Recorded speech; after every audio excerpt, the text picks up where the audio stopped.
Hello everyone, today I will solve the anagram problem. An anagram is a word by rearranging the letters from the different word. Our question is to group the anagrams together for a given array of words. For example, we have an array of words like this one.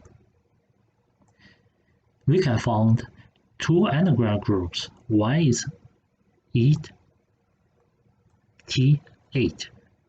The other real and real. Before solving this question, let's first do the observation. Do you see anything in common for each anagram group? I'll give you 5 seconds to think about it.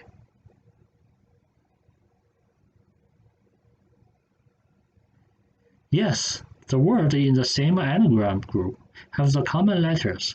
For eat, ate, and tea, they all have A, E, and T.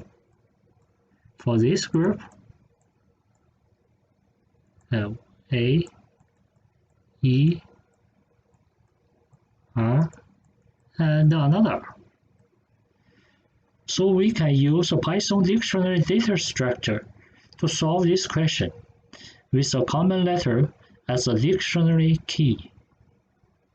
Now let's see how to code this algorithm.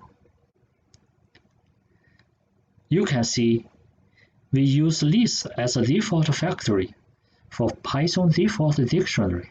When each key is encountered for the first time, it returns an empty list and appends a new value to it. Otherwise, list append operation adds a value to the list directly. Alright, that's all for today. See you next episode.